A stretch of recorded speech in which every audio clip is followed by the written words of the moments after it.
الحمد لله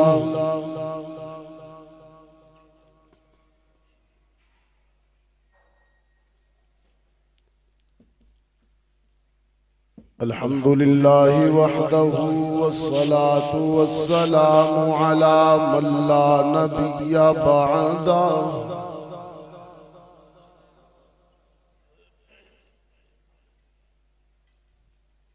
وعلى آله وأصحابه الذين أوفوا عهده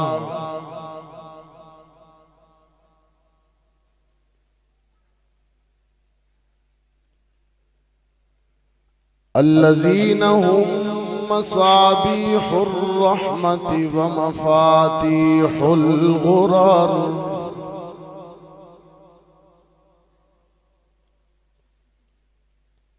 أعوذ بالله من الشيطان الرجيم بسم الله الرحمن الرحيم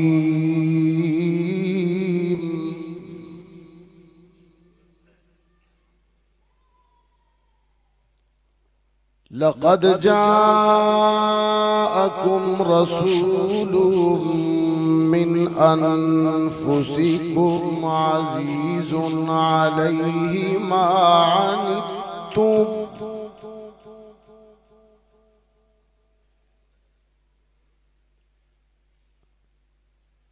حريص عليكم بالمؤمنين رؤوف رحيم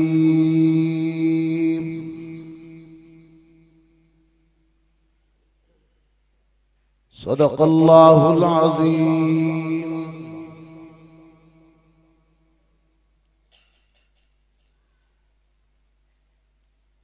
وقال صاحب القرآن صلى الله عليه وسلم إن الله خلق الخلق فجعلني في خيره وصدق رسولك النبي الأمي الكريم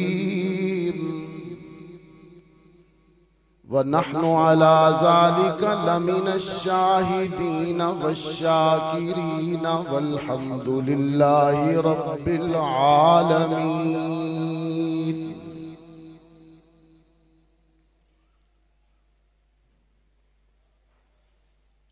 ہر ابتدا سے پہلے ہر انتہا کے بعد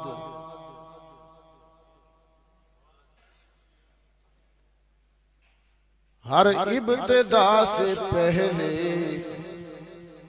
ہر انتہا کے بعد ذات نبی بلند ہے ذات خدا کے بعد.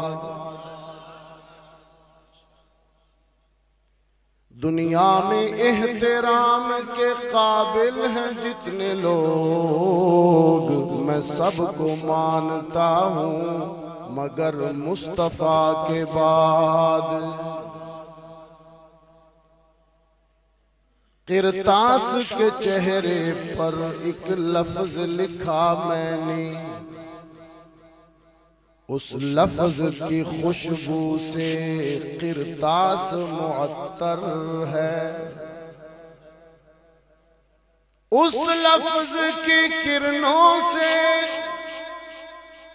عالم بھی منور ہے. وہ لفظ مکمل ہے وہ لفظ محمد ہے. محبت کے ساتھ بآواز بلند فضاؤں میں درود پاک کی آوازیں تحلیل کیجیے. اللہم صلی علی محمد وعلی آل محمد کما صلیت علی ابراہیم وعلی آل ابراہیم انکا حمید مجید. اللہم بارک علی محمد وعلی آل محمد کما بارکت علی ابراہیم وعلی آل ابراہیم انکا حمید مجید.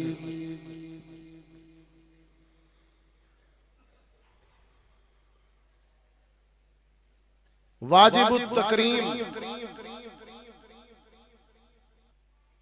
حضرات علماء کرام، محترم سامعین، آج ہم یہاں آپ کے اس علاقہ کی اس سیرت کانفرنس میں جو ربیع الاول کے مقدس اور مقدس نسبت سے یہاں انعقاد پذیر ہے، ہم سب یہاں جمع ہوئے، اللہ ہماری حاضری کو قبول فرمائے۔ ماہ ربیع الاول ہر سال آتا ہے،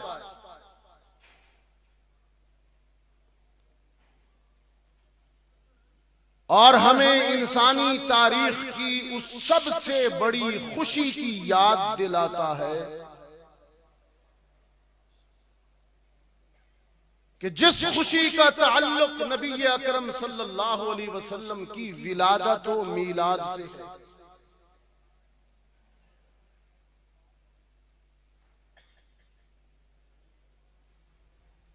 ربیع الاول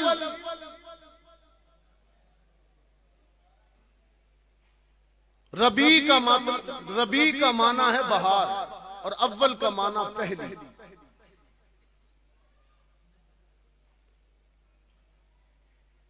میرے آقا محمد عربی صلی اللہ علیہ وسلم اس دنیا میں ہولناک خزاؤں کے بعد بہار کا جھونکا بن کر آئے۔ میں نے ہولناک خزائیں کہا، اور یہ لفظ قرآن کا ترجمہ ہے۔ وَإِن كَانُوا مِن قَبْلُ لَفِي ضَلَالٍ مُبِينٍ، تیرے آنے سے پہلے تو انسانیت ضلال مبین میں تھی۔ انسانیت خزاں کے ایک ایسے خوفناک موڑ پر تھی۔ خانیوال کے طلباء کے دوستوں،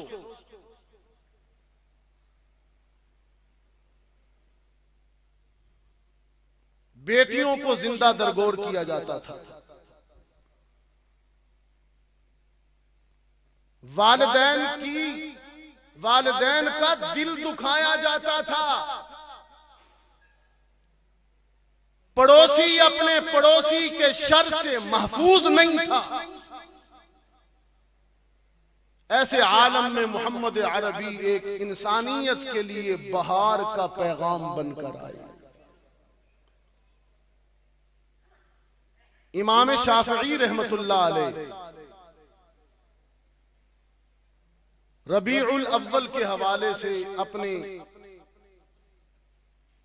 عقیدت کا، اپنے جذبات کا اظہار ان لفظوں میں کرتے ہیں۔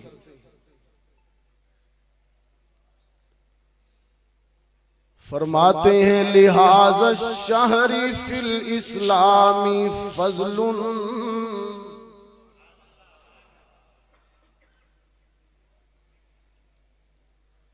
ومنقبة تفوق على الشهور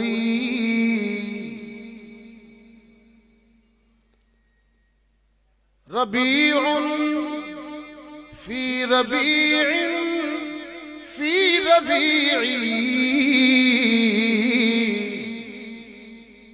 ونور فوق نور فوق نور۔ اے کاش آپ سب عربی جانتے تو یقیناً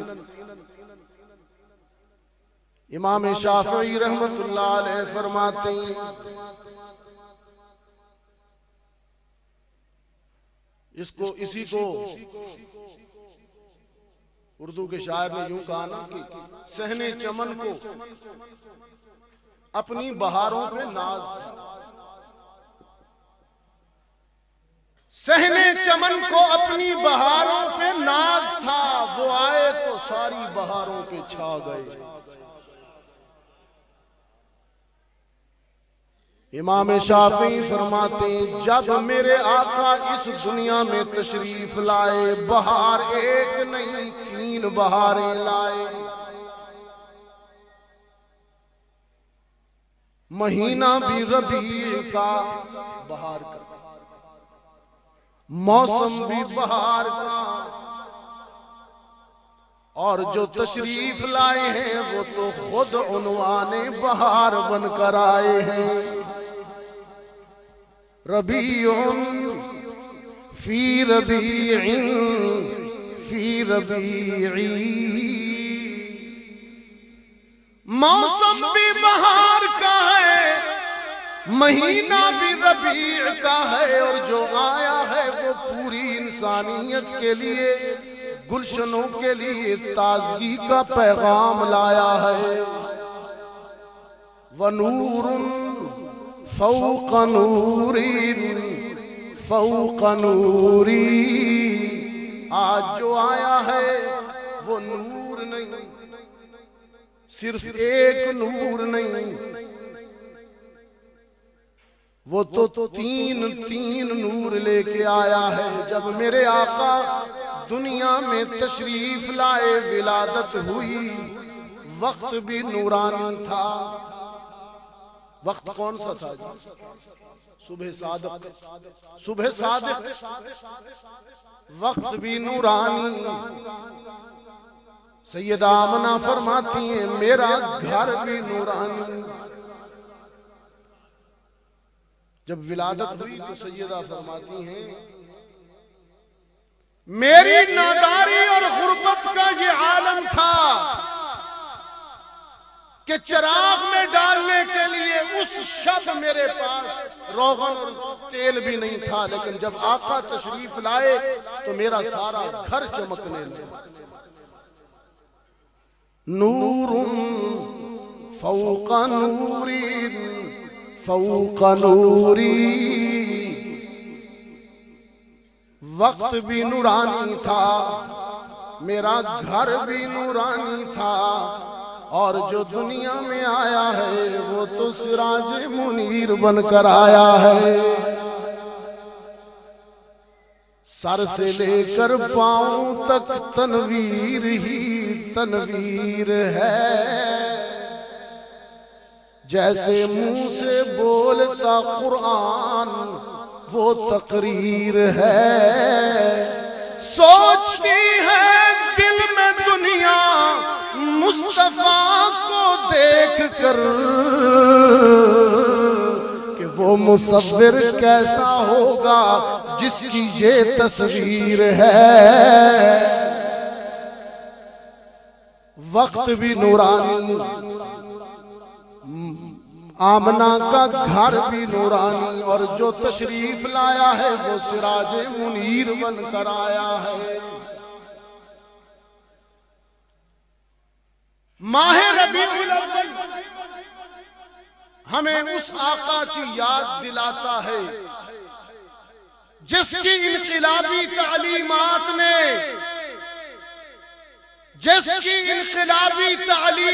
نے انسانوں کو اتنا بلند کیا کہ صحابہ کے گھوڑوں کے پاؤں کی ٹھوکروں سے اڑنے والے گرد اور غبار کی بھی قرآن نے قسمیں کی. ایسی انقلابی تعلیمات والا قائد آیا جس کی صحبت میں بیٹھنے والے تھے. آج صبح بھی اللہ نے اچانک ایک ذہن میں جمعہ کی گفتگو میں بات ڈالی، دہرا دیتا ہوں. ایک اردو کے کسی صاحب دل نے، بلکہ کسی عاشق نے، عاشق رسول صلی اللہ علیہ وسلم، کسی عاشق نے کہا کہ لاکھوں ہیں زمانے میں سکندر کے برابر. سکندر جانتے ہوں گے آپ، سکندر رومی. سکندر رومی جسے آج کے مغربی تعلیم یافتہ پڑھے لکھے لوگ الیگزینڈر دی گریٹ کہتے ہیں. سکندر اعظم قرآن نے جس کو ذوالقرنین کہا ہے شاید،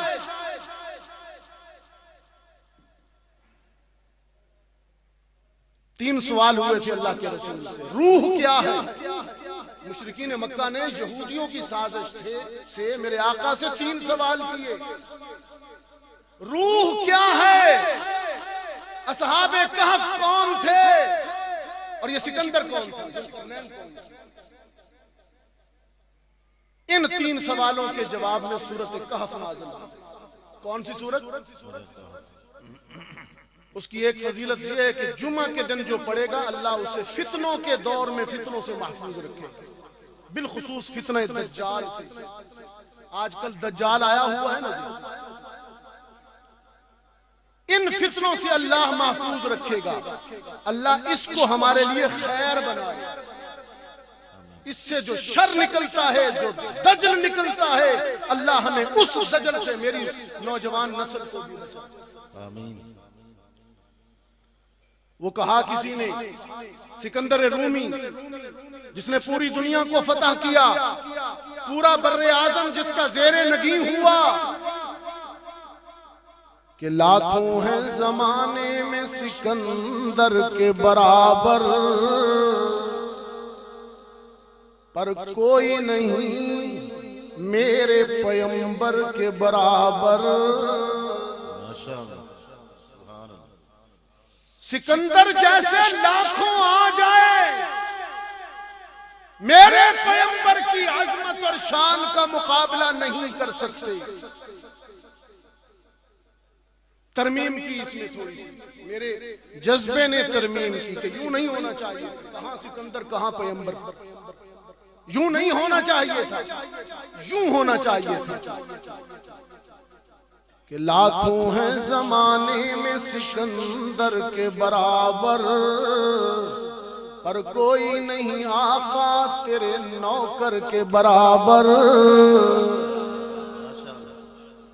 تیری انقلابی تعلیمات نے تیرے قدموں میں بیٹھنے والوں کو اتنا بلند کیا کہ اب روح الامین بھی ان کی بلندیوں پر رشک کرتا ہے۔ صحابہ اتنے بلند ہوئے، صحابہ اپنے فکر و عمل میں، اپنے کردار میں اتنے بلند ہوئے کہ قرآن نے کہا اولئک هم الفائزون، اولئک هم المؤمنون حقا، اولئک هم الراشدون۔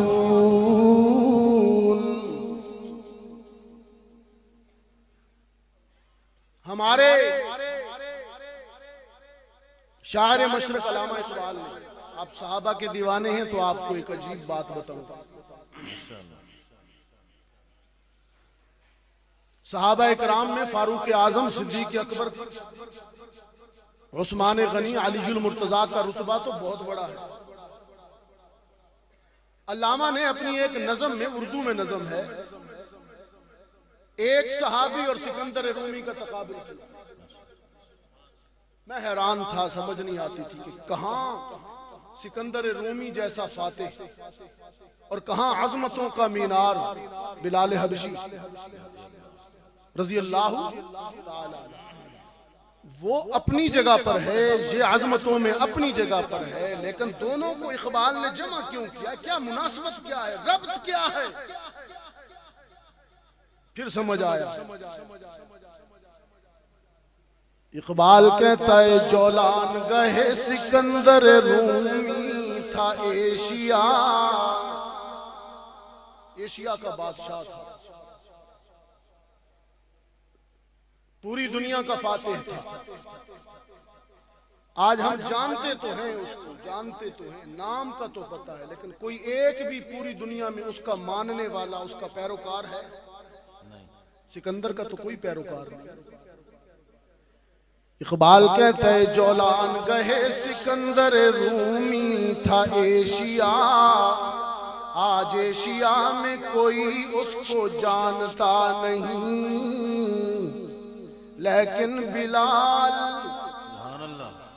ابھی ربط دیکھیے دونوں میں، وہ کہا نا کوئی نہیں تیرے نوکر کے برابر، لیکن بلال وہ حبشی زادہ فقیر، فطرت تھی جس کی نور نبوت سے مستنیر، جس کا امین ازل سے ہوا سینہ بلال، محکوم اس صدا کے شہنشاہ و فقیر۔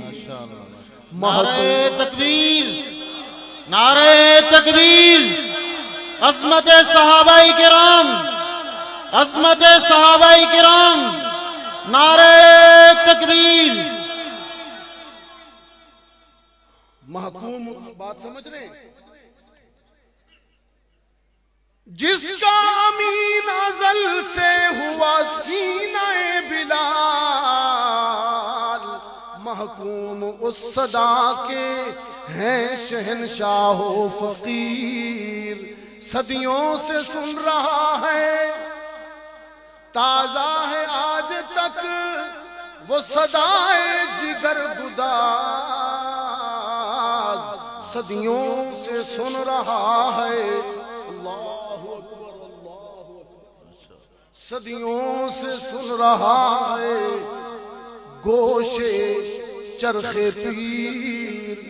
اقبال اقبال یہ کس کے عشق کا فیض عام ہے، رومی فنا ہوا حبشی کو دوام ہے۔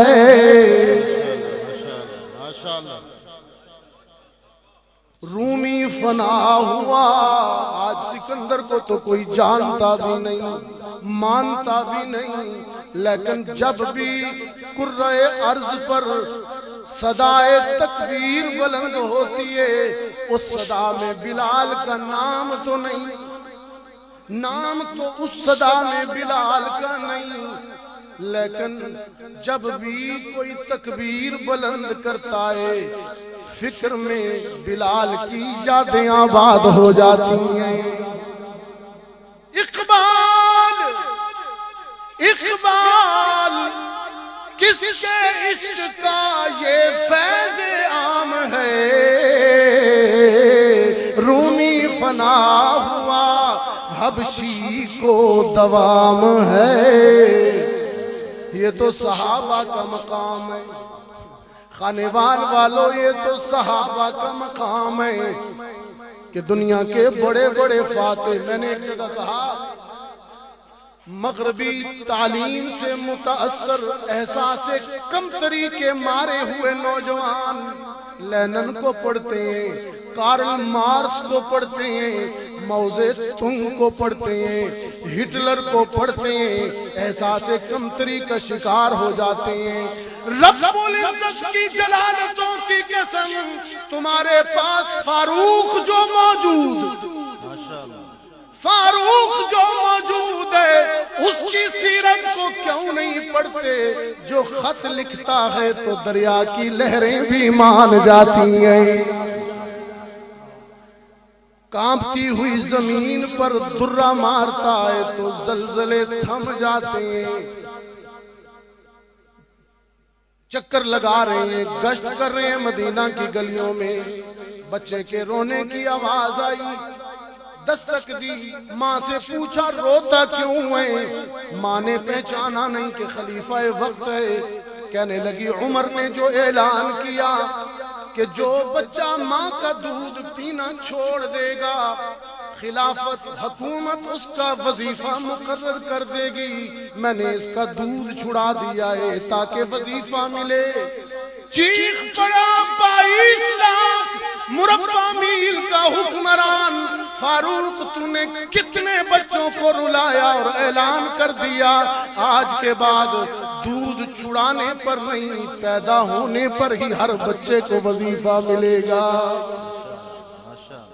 یہ فاروق ہے۔ آج میرے وطن میں غربت کا ڈیرا ہے، آج میرا وطن بھوک کا اور افلاس کا شکار ہے، آج پھر فاروق چاہیے، آج پھر فاروق چاہیے اور فاروقی عدل چاہیے۔ یہ سرمایہ دارانہ نظام اور نظام زر برباد ہونا چاہیے، عدل کو آباد ہونا چاہیے۔ ماہ ربیع الاول میں ایسا قائد آیا جس کی انقلابی تعلیمات نے بکریوں کے چرواہوں کو، گلابانوں کو، دہقانوں کو، کسانوں کو رتبے اور عظمت میں اتنا بلند کیا کہ ان کی بلندیوں کا مقابلہ روح الامین اور جبریل بھی نہ کر سکے۔ صحابہ اکرام خانے وال کے دوستوں، رب کائنات نے فرمایا اولئک کتب فی قلوبہم الایمان، ہم نے صحابہ کے دلوں کی تختی پر اپنے دستے قدرت سے ایمان لکھا، کتب۔ اور ایک دوسرے مقام پر فرمایا حبب الیکم الایمان وزینہ، صحابہ کے دلوں پر ایمان بھی ہم نے لکھا اور اس ایمان کو صحابہ کے دلوں میں محبوب بنا کر مزین اور خوشنما بنا دیا۔ اب وہ اپنے ایمان میں اتنے کامل ہو گئے، اتنے مکمل ہو گئے، اب ان کے جذبوں کا یہ عالم ہے، ان کی ایمانی کیفیات کا یہ عالم ہے، ان کے عشق کا یہ عالم ہے۔ صحابہ سب سے بڑے سچے عاشق، صحابہ سب سے بڑے سچے عاشق، ان کے عشق رسالت کا یہ عالم ہے کہ خبیب کو پھانسی کے گھاٹ پہ چڑھا رکھا ہے قریش نے، پوچھتے ہیں تجھے اتار دیں، تیری جان بخش دیں، تیری جگہ محمد عربی کو کھڑا کر دیا جائے، سودا منظور ہے۔ حضرت خبیب نے ایمان اور عقیدت سے بھرے ہوئے لہجے میں جواب دیا، تم ان کو میری جگہ پہ لانے کی بات کرتے ہو، میں تو یہ کہتا ہوں مدینے میں ان کے پاؤں میں کانٹا چبھے، اس کے بدلے تم مجھے بچا لو، مجھے تو یہ سودا بھی منظور نہیں۔ صحابہ اکرام سچے عاشق رسول ہیں۔ عشق نام ہے اتباع کا، عشق نام ہے اطاعت کا، اطاعت رسول ہی کامیابی کی بنیاد ہے۔ ایک جملہ کہتا ہوں یاد رکھیے گا، قرآنی حاصل مطالعہ ہے۔ اللہ کو اپنی عبادت اتنی مطلوب نہیں جتنی اپنے محبوب کی اطاعت مطلوب ہے۔ دہرا دیتا ہوں، اللہ کو اپنی عبادت، اپنی بندگی اتنی مطلوب نہیں ہے جتنے اپنے محبوب کی اطاعت کے رنگ میں رنگ جانے والے امتی محبوب۔ ان کنتم تحبون اللہ، تو یہ نہیں کہا کہ ان کنتم تحبون اللہ فاعبدوہ، اگر اللہ سے محبت کرتے ہو تو اس کی عبادت کرو، نا، ان کنتم تحبون اللہ، اگر اللہ سے محبت کرتے ہو تو فاتبعونی، میرے محبوب کی اتباع کرو۔ اور اتباع کے بغیر، اتباع اور اطاعت کے بغیر، میرے آقا کی اتباع اور اطاعت کے بغیر عشق کا دعویٰ منافقت ہے، منافقت۔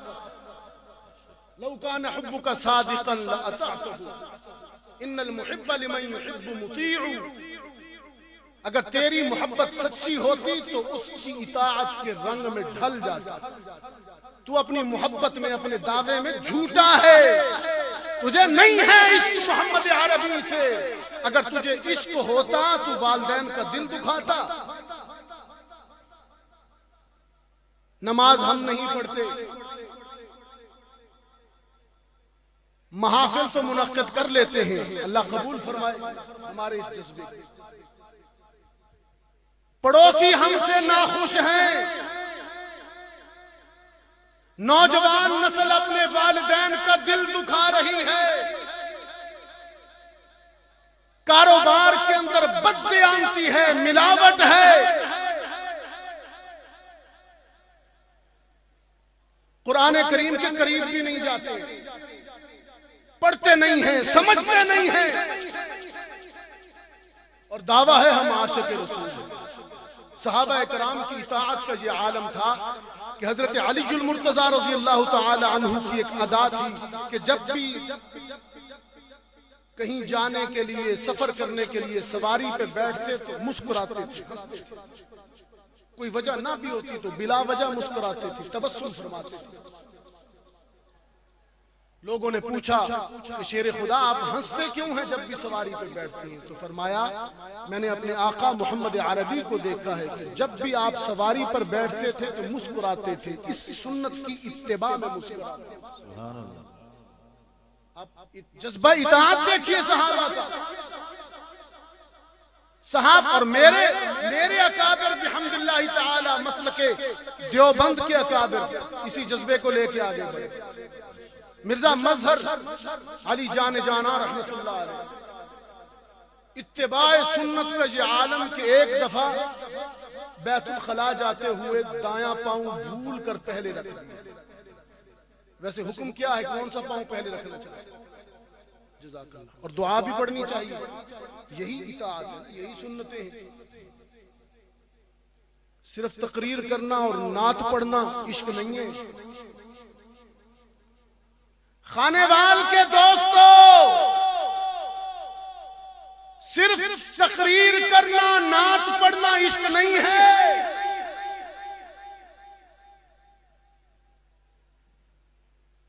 وہ ایک جعلی شخص لیلا مجنون، محبت کی ہے کبھی آپ نے محبت کی ہے کبھی؟ شرماتے میں عشق رسالت اور محبت حب رسول کی بات کر رہا ہوں۔ مجازی عشق کی بات تو یہ ہے کہ ایک شخص جعلی مجنون بن کر بازار میں جنگل میں بیٹھ گیا اور ہر روز لیلا کے گھر پیغام بھجواتا ہے کہ دودھ کا پیالہ بھیج دو، یہ دودھ پینے والے بناسپتی اشاق وہ بھیج دیتی کہ مجنون نے مانگا ہے دودھ کا پیالہ بھیج دو۔ ایک دن جب وہ پیالہ لے کر آیا دودھ لینے کے لیے تو لیلا نے کہا آج خالی واپس لے جاؤ اور مجنوں سے کہو کہ تمہاری لیلا نے آج دودھ تو پیالے میں بھر کر نہیں دیا، ہاں اس نے یہ مطالبہ کیا ہے کہ تم اس پیالے کو اپنے خون سے بھر کے بھیجو۔ اس نے کہا وہ جعلی تھا، اس نے کہا خون دینے والے مجنوں اور ہوتے ہیں، ہم تو دودھ پینے والے ہیں۔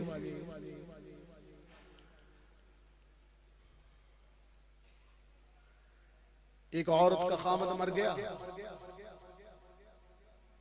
رو رہی تھی بیوہ اور آنسوں میں کہہ رہی تھی کہ میرا محبوب شوہر مر گیا، اس کے جوڑے کون پہنے گا؟ دودھ پینے والے مجنوں نے کہا میں جو ہوں میں پہنوں گا۔ پھر اس نے کہا یہ میرے شوہر مرحوم کی نشانی ہے سواری گھوڑا، وہ اس پہ بیٹھتا تھا، اب اس پہ کون بیٹھے گا؟ اس نے کہا میں بیٹھوں گا۔ اس نے کہا یہ 4 جوڑے بہترین حشپتی جوتوں کے رکھے ہیں، یہ کون پہنے گا؟ مجنوں نے کہا میں، دودھ پینے والے مجنوں نے کہا میں پہنوں گا۔ پھر اس نے کہا میرے شوہر پر 4 لاکھ کا قرضہ تھا، وہ کون دے گا؟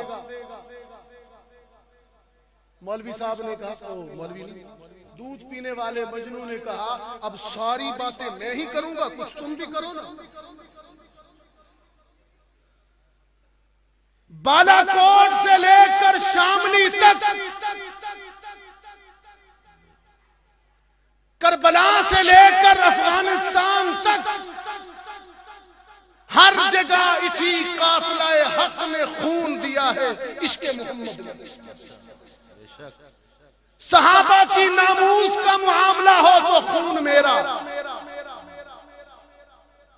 ختم نبوت کا معاملہ ہو تو خون میرا، توحید و سنت کی حفاظت و دفاع کا معاملہ ہو تو خون میرا، باقی مال تیرا۔ یہ اس کی تقسیم ہے، یہ اس کی تقسیم ہے۔ میرے اکابر مرزا مظہر جان جانا رحمت اللہ علیہ، اتباع سنت کا ذوق دیکھیے۔ لیکن یہ جو میں باتیں کر رہا ہوں یہ ہے سیرت کا پیغام۔ اتباع سنت کا ذوق دیکھیے۔ مرزا مظہر جان جان رحمت اللہ علیہ بیت الخلاء میں جاتے ہوئے بھول سے دایاں پاؤں پہلے رکھ دیا، بایاں رکھنا تھا، دایاں پاؤں پہلے رکھ دیا۔ خیال آ گیا کہ دایاں پاؤں چلا گیا، خلاف سنت عمل ہو گیا۔ اس تصور سے اتنے افسردہ اور رنجیدہ ہوئے کہ بے ہوش ہو کے گر گئے، بے ہوش ہو گئے۔ مریدین دوڑے، اٹھایا حضرت کو، پانی کے چھینٹے مارے، کہا حضرت کیا ہوا؟ دروازے پہ ہی گر گئے۔ کہا کہ وہ بھائی ہم نے دایاں پاؤں پہلے رکھ دیا اور پھر خیال آیا کہ وہ رسول اللہ کی سنت کے خلاف ہو گیا، اور میرے ذہن میں یہ بات آئی کہ اس دوران اگر میری موت آ جاتی تو خلاف سنت کام میں میری موت آ جاتی، اللہ کو کیا منہ دکھاتا۔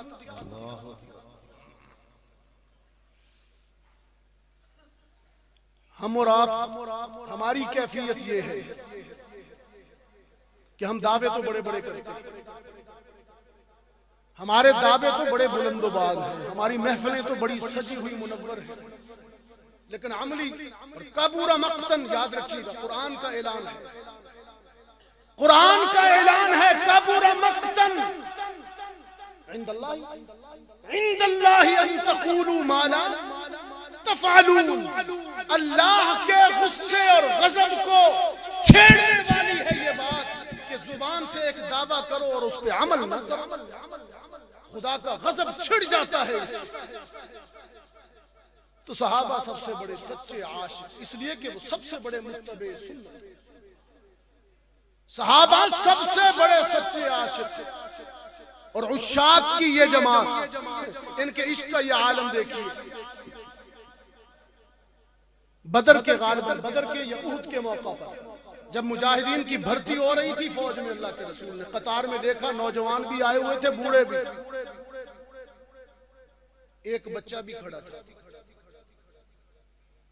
سرکار دو عالم صلی اللہ علیہ وسلم نے جب بچے کو دیکھا تو کہا بیٹا یہ جنگ کی بھرتی ہو رہی ہے اور یہ جنگ بچوں کا کام نہیں، آپ جاؤ جاؤ گھر جاؤ۔ یہ حضرت رافع تھے، حضرت رافع رضی اللہ تعالی 11 سال عمر، واپس لوٹ جاؤ۔ اللہ کے رسول یہ کہہ کر چلے گئے، پھر دوبارہ پلٹے تو یہ بچہ اپنے پنجوں کے بل اونچا ہو کر اپنا قد بڑا کر رہا تھا، اور اپنی لائن میں اپنے سر کو دوسرے سروں کے ساتھ برابر کر رہا تھا کہ چھوٹا تو نہیں بڑا ہو۔ دیکھو نا، اللہ کے رسول نے اس ادا کو دیکھا تو مسکرائے اور اس کے جذبے کو خراج تحسین پیش کرتے ہوئے اجازت دی کہ چل تو شامل ہو جا۔ یہ خوشی سے آیا دوڑتا ہوا۔ اس کا ایک جگری دوست تھا حضرت سمرہ، اس سے آ کر کہتا ہے مجھے تو اجازت مل گئی، اللہ کے رسول نے اجازت دے دی۔ یہ عاشق، اصل عاشق، خون دینے والے عاشق۔ اس نے کہا اپنے جگری دوست سے مجھے اجازت مل گئی، کل میدان میں جاؤں گا، دشمن پہ تلوار چلاؤں گا، اس کو ماروں گا بھی، اگر اس نے مجھ پہ وار کیا تو جان دوں گا بھی، اور پھر خون میں نہا کر اپنی ماں کے پاس میرا لاشا اٹھا کے لایا جائے گا، اور میری ماں فرط فخر سے میری پیشانی کو بوسہ دے گی، اور میری پیشانی کے لہو سے میری ماں کے ہونٹ سرخ ہو جائیں گے، تب دیکھو میری ماں کتنا فخر کرے گی۔ یہ ہیں عشاق، یہ ہیں عاشق رسول۔ حضرت سمرہ نے جب سنا تو دل میں رشک آیا، کہنے لگے میں بھی جاتا ہوں قطار میں کھڑا ہو جاتا ہوں. کیوں؟ میں کیوں پیچھے رہوں؟ یہ بھاگے اور یہ بھی قطار میں چلے گئے. اللہ کے رسول نے ان کو دیکھا، پھر وہی بات کی، چلے بھائی آپ واپس جائیں. اس نے کہا اللہ کے رسول بات سنیے، بات سنیے. آپ نے میرے دوست کو اجازت دی، مجھے اجازت کیوں نہیں دے رہی؟ کہا تم اس سے بھی چھوٹے ہو، نظر آتے ہو، تمہارا قد بھی چھوٹا ہے. کہا اللہ کے رسول لیکن ایک اور بات، دلیل ایک بات اور ہے، اگرچہ قد اس کا مجھ سے بڑا ہے، لگتا بڑا ہے، لیکن میں اس کا فاتح ہوں. جب بھی کشتی ہوتی ہے وہ ہارتا ہے، میں جیتتا ہوں. جب بھی کشتی ہوتی ہے وہ ہار. تو آپ نے میرے مفتوح و مغلوب کو اجازت دی، فاتح کو کیوں نہیں دیتے؟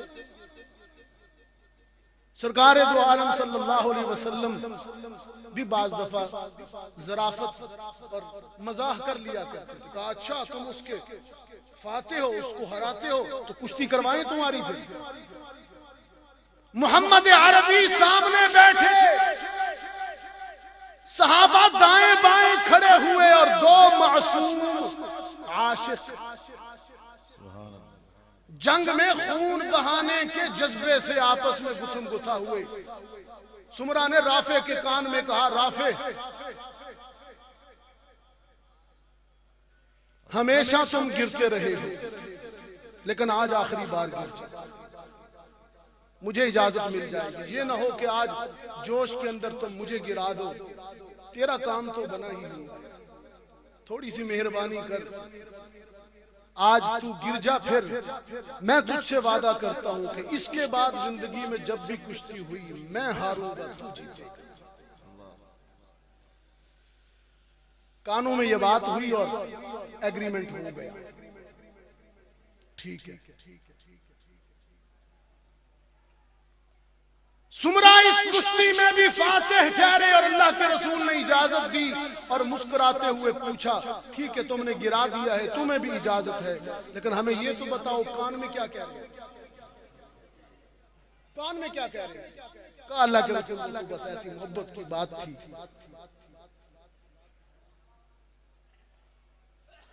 حفیظ جالندھری کہتا ہے کہ کیا جب نبی نے خلق سے قصد رحلت، ادا کر چکی فرض اپنا رسالت، تو اسلام کی وارث ایک قوم چھوڑی کہ جس کی مثالیں دنیا میں تھوڑی.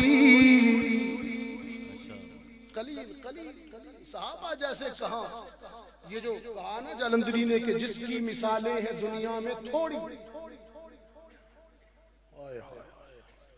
اس زمانے کے شاعر بھی روح قرآن کو سمجھتے تھے. یہ اس آیت کا ترجمہ ہے، لا تجد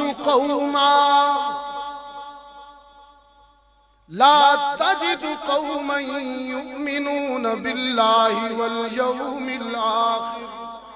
انسانوں کی آنکھ قیامت تک محمد عربی کے تیار کردہ صحابہ جیسے انسان دوبارہ نہیں دیکھ سکے گی. تو اسلام کی وارث ایک قوم چھوڑی کہ دنیا میں جس کی مثالیں ہیں تھوڑی.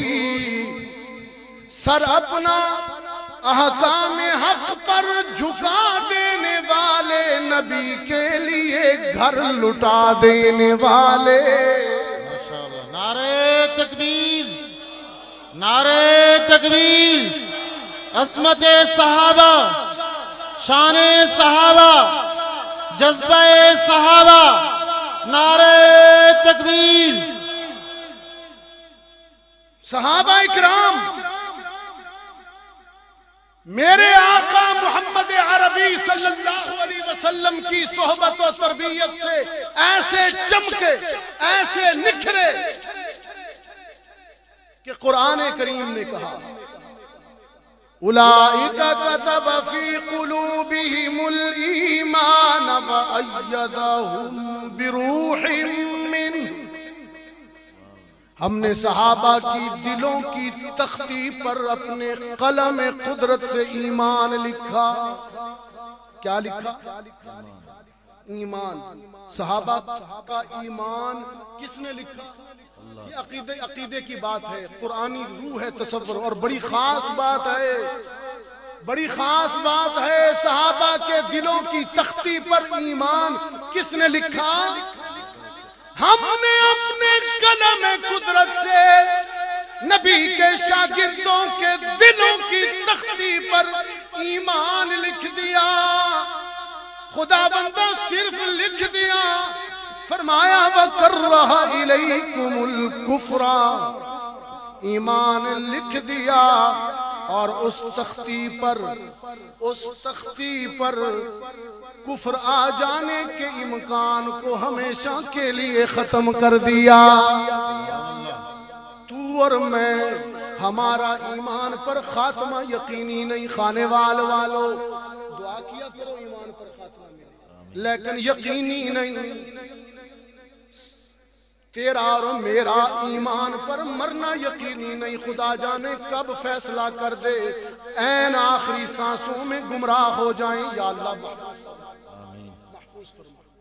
لیکن صحابہ وہ ہے کہ قرآن کہتا ہے وَكَرَّهَ إِلَيْكُمُ الْكُفْرَ، ہم نے ان کی دلوں کی تختی پر اپنے قلم قدرت سے ایمان لکھا، اور اس تختی کی بیس کو ہمیشہ کے لیے کفر کو قبول کرنے کی استعداد سے ہی محروم کر دیا. تو کہتا ہے صحابہ مومن نہیں، تو کہتا ہے یہ تو نے کہا اور کہہ کر وہاں بھاگ گیا. تو کہتا ہے صحابہ مومن نہیں. قرآن کہتا ہے جو صحابہ کو مومن نہ مانے اس کے کافر ہونے میں شک نہیں. اولئک هم المؤمنون حقا، اولئک هم المؤمنون حقا. رب العالمین نے فرمایا ہم عرش بری پر گواہی دیتے ہیں میرے پیغمبر، تیرے حلقے میں بیٹھنے والے سارے کے سارے مومن، سارے کے سارے اولئک هم المؤمنون حقا. حقا. خدا بندہ اتنا کریڈٹ کیوں؟ تو نے حفظ الرحمان کے ایمان کی گواہی تو نہیں دی. مولانا شبیر صاحب کے ایمان کی گواہی تو نے نہیں دی. عرش بری سے ابو بکر کے ایمان کی گواہی کیوں دی؟ رب العالمین نے فرمایا اس لیے کہ صحابہ وہ ہیں جو فرش زمین پر میرے محبوب کی رسالت کے جو گواہ ہوئے، تو ان کے اس احسان کا بدلہ ہم نے یوں اتارا ہے کہ ہم عرش بری پر ان کے ایمان کے گواہ ہو گئے. تو محترم دوستو، ماہ ربیع الاول کا پیغام اتباع سنت، میرے اسلاف اور میرے اکابر کی اتباع سنت اور اس کے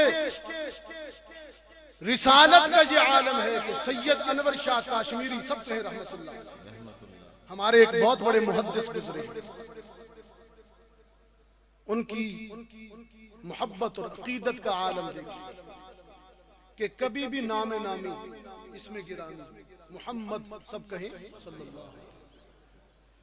سید انور شاہ کاشمیری رحمت اللہ علیہ کبھی بھی نام نامی اس میں گرامی وضو کے بغیر نہیں لیتے تھے. بے وضو نام محمد بھی نہیں لیتے تھے صلی اللہ علیہ وسلم. یہ ان کی عقیدتوں کا عالم ہے، یہ ان کی محبتوں اور عشق کا عالم ہے. اللہ تعالی ہم سب کو اتباع سنت کی توفیق نصیب فرمائے. ربیع الاول کی ایک سعادت مند صبح میں نبی اکرم صلی اللہ علیہ وسلم اس دنیا میں تشریف لائے اور اس دنیا کو ایک پیغام دیا، ایک موقف دیا. ابھی تک صحابہ کی عظمت کی بات ہوگی، ابھی آخری چند منٹ میں موقف رسول، ذات رسول کی بات تو ہوئی، اب بات رسول، بات ہی ادھوری ہوگی جب بات نہ کی جائے۔ صفا کی بلندی پر کھڑے تھے اور کہہ رہے تھے میرے کردار کو کیسے پایا۔ سب نے بیک زبان کہا، سب نے بیک زبان کہا کہ آپ تو صادق اور امین ہیں۔ یہاں پر خانے وال کے دوستوں ایک جملہ کہتے ہیں، ذات رسالت کل بھی اور آج بھی متفقہ تھی، اس پہ کوئی اختلاف نہیں ہے، تنازع نہیں ہے۔ وہ تو آپ کے مغرب کے مصنف بھی کہیں لائف آف محمد لکھتے ہیں، کتابیں لکھتے ہیں حضور کی سیرت، کہیں The 100 لکھتے ہیں، 100 عظیم شخصیات کی صف میں پہلا نام میرے آقا کو دیتے ہیں، غیر مسلم عیسائی مصنفین۔ اور اس دور کے مشرک بھی جب رحمت عالم نے پوچھا تم نے مجھے کیسے پایا، تو سارے کہہ رہے تھے انت صادقن انت صادقن جربنا لک مرارا ما وجدنا فیک الا صدقا، ہم نے تو آپ کو صادق پایا۔ بات سمجھ رہے ہیں جی؟ بہت خاص بات کہہ رہا ہوں، ما حصل کلام، ما حصل تقریر۔ ذات رسالت کل بھی متفقہ تھی، آج بھی۔ تو خانے وال اور سلمبا کے دوستوں پھر پتھر کیوں مار رہے ہیں؟ میرا آپ کی عدالت میں ایک سوال ہے، جب صادق بھی کہتے تھے، امین بھی کہتے تھے، فیصلے بھی کرواتے تھے، حجر اسود بھی آپ کے ہاتھوں سے لگواتے تھے، تو پھر پتھر کیوں مارے؟ کبھی غور فرمایا آپ نے؟ پھر کیوں ساحر اور مجنوں کہنے لگے صادق اور امین کہنے والے؟ پھر کیوں راہوں میں کانٹے بچھانے لگے، راہوں میں پھول بچھانے والے؟ اس کا جواب قرآن میں۔ آپ قرآن سنیے اور اپنے عقیدے کو بھی روشنی فراہم کیجیے اور اپنے جذبات و ایمان کو بھی۔ رب العالمین نے فرمایا وَلَقَدْ نَعْلَمُ إِنَّهُ لَيَحْزُنُكَ الَّذِي يَقُولُونَ فَإِنَّهُمْ لَا يُكَذِّبُونَكَ، یہ میرے اس سوال کا جواب ہے، فَإِنَّهُمْ لَا يُكَذِّبُونَكَ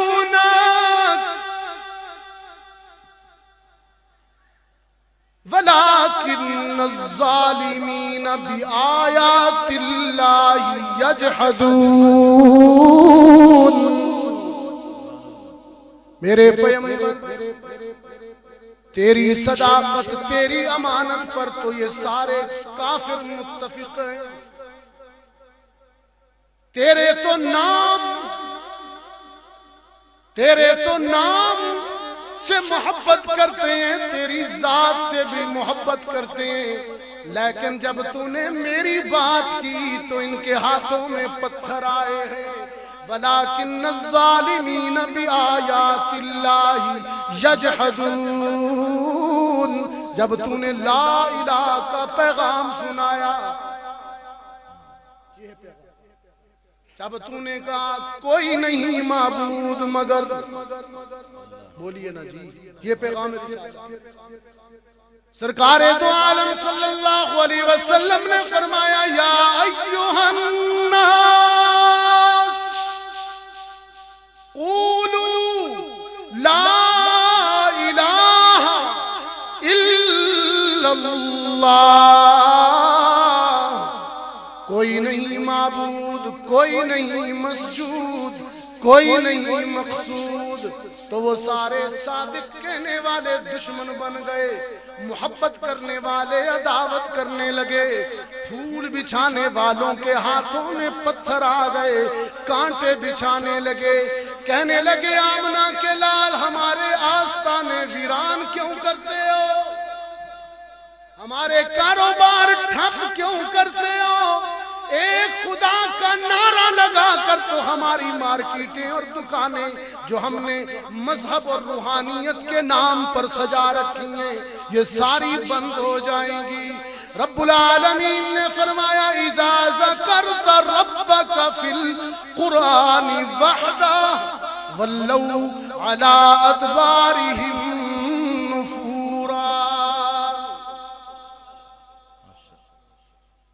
یہ تیرے نہیں میرے دشمن، یہ تیرے نہیں میرے دشمن۔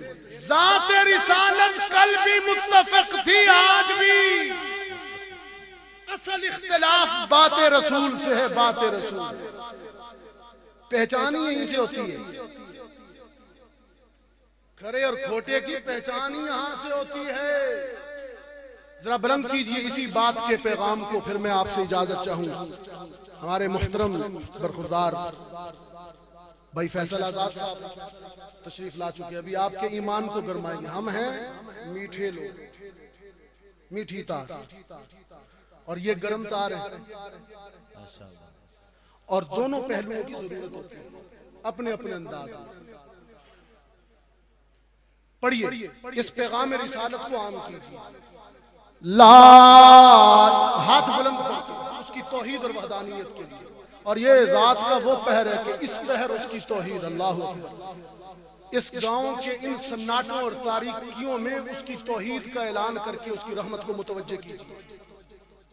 لا الہ الا اللہ، لا الہ الا اللہ۔ یہ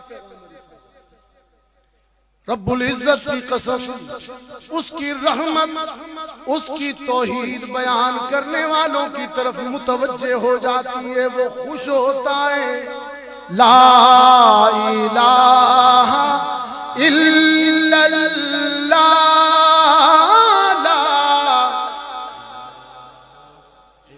یہ تو آپ وہ دودھ پینے والوں کی طرح پڑھ رہے ہیں، یہ یوں پڑھا کرتے ہیں۔ لا الہ الا اللہ،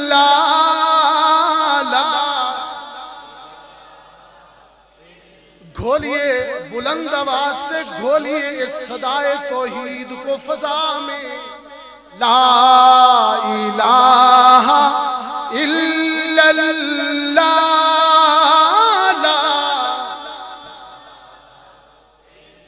بالائی پر، وہاں بھی میں رہا ہوں ایبٹ آباد مانسیرا، بالائی پر، اور یہ نشیب ہے، پستی نہیں کہوں گی، پستی اور معنی میں چلی جائے، لیکن شعری ضرورت ہے۔ بالائی پر پستی میں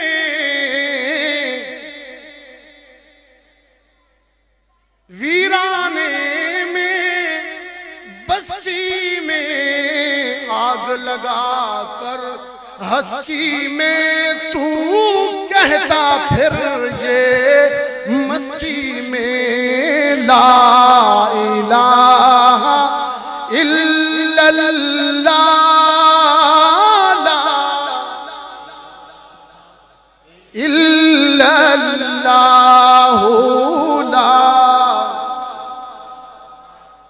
جن و بشر حور و ملک سب پر ہے ایک اس کی نظر، شام و سحر اور رات اور دن ایک ہی ہو یہ ورد تیرا، لا الہ الا اللہ، لا۔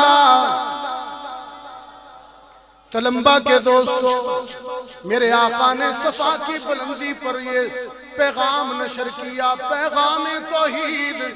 صادق کہنے والے ساحر کہنے لگے، پھول بچھانے والے کانٹے بچھانے لگے، پتھر مارنے لگے، پتھر کھائے، رسالت لہو میں نہائی، دندان اقدس شہید ہوئے، جان سے بھی زیادہ صحابہ تڑپائے گئے، سمیہ کے 2 ٹکڑے ہوئے، بلال حبشی کے خون سے انگارے بجھ گئے.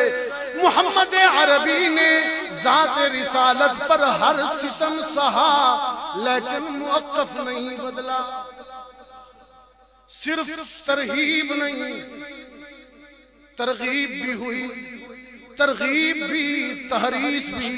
محمد بس کرو, چھوڑ دو نا, لیڈری چاہیے تو ہم تجھے سردار بناتے ہیں, دولت چاہیے تو تیرے قدموں میں انبار لگاتے ہیں, رشتہ چاہیے تو معزز گھرانے میں کر دیتے ہیں, لیکن اس موقف سے پیچھے ہٹ جائیے.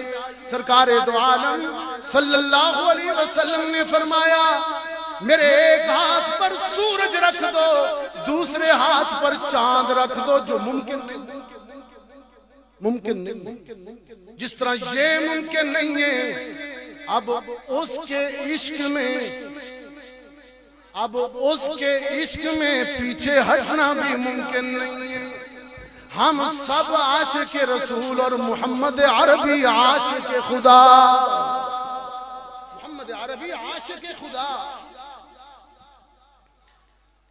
تو پیغام رسالت یہ ہے کہ اپنی توحید کو بے داغ رکھیے, شرک کا دھبا نہ لگنے. ذرا سا شرک, پیغمبر سے کہا گیا لئن اشرکت لیحبطن عملک. اب پیغمبر تو شرک نہیں کرتا, تو پھر قرآن نے یہ کیوں کہا لئن اشرکت؟ تو کیا ترجمہ کریں گے اس کا ترجمہ کرنے کی ہمت ہے؟ میرے آقا سے کہا گیا لئن اشرکت لیحبطن عملک. اس کا یہ ترجمہ نہیں کہ خدا نخواستہ آپ یہ کریں گے تو آپ کے اعمال ضائع ہوں گے, نہیں, اس کا ترجمہ یوں ہے لئن اشرکت, اگر تو نے میرے حق میں شرکت گوارا بھی کی دوسروں سے, لیحبطن عملک, تو راضی بھی ہوا, اگر